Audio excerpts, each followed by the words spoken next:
kadar şeker sağlığın için iyi değil. Yaşanmaya niyetim yok, merak etme. Askersin diye hemen ölmek zorunda değilsin. Askerler ölmez yalnız. Şehit olurlar.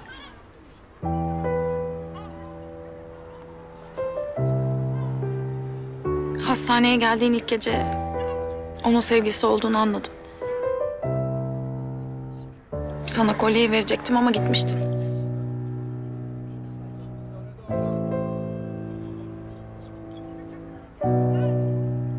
Patlamadan hemen önce evlenmeyi teklif etmiştim.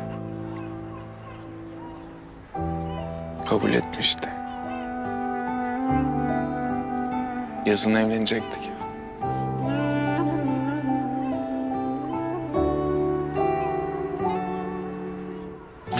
Fransa'da yaşıyordu.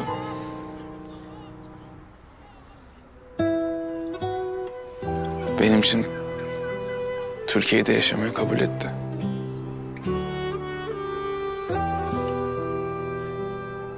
İstanbul'da dandik bir sitede bir ev tutacaktı. Dandik mobilyalar da alırdık kesin.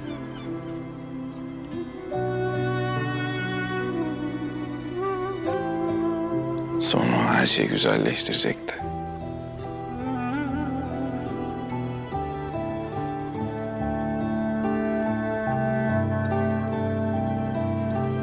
Çiçekler ekerdi. Muhtemelen balkona filan.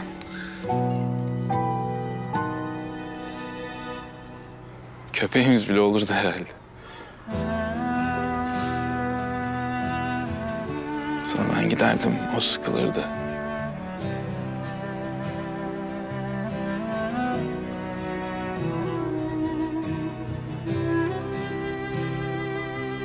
Sevdiğin birini kaybetmek çok zor olmalı.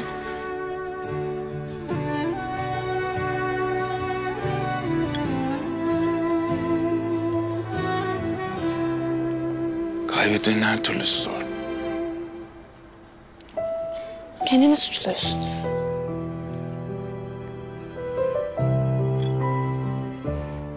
Suçlama. Senin bir kabahatin yok. Ben hayatına girmeseydim şu an yaşıyor olacaktı. Sen hayatına girmeseydin hiç aşık olmamış olacaktı.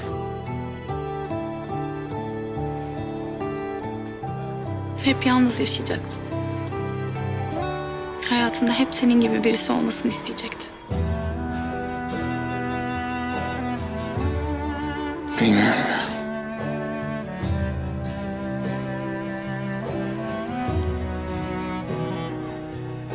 Ben her saniye böyle ölümle burun burunayken onun ölmesi bana çok haksızlıkmış gibi geliyor. Haksızlık diye bir şey yok. Ben doktorum. Her gün insanların nasıl öldüğünü görsen hayret edersin. Sağ ol ya, çok içimi rahatlattın.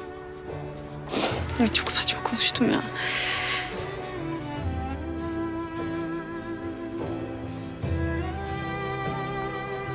Ha. Saat geç oldu, ben gideyim artık. Ben bırakayım seni. Yok ya, şuradan bir taksiye atlar giderim ben. O kadar kaba bir adam değilim. Bu arada ben Bahar. Yavuz.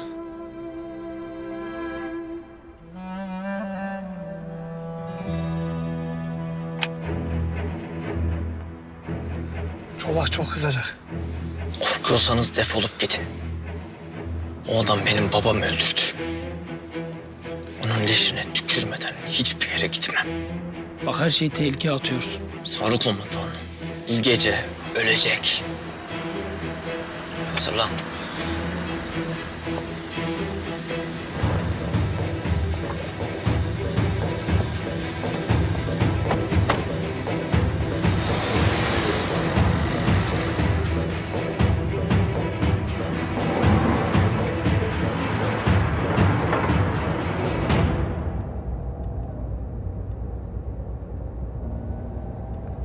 Hanımefendi turist galiba. Misafir diyelim. Yenge hanım mı? Kardeşim yoluna bak.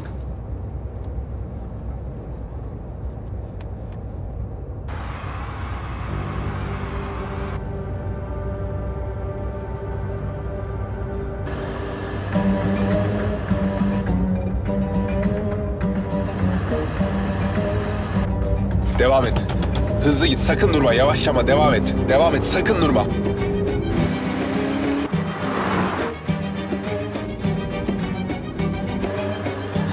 Allah kahretsin, yat yere yat! Çabuk! Yere yat, sakın kafanı kaldırma.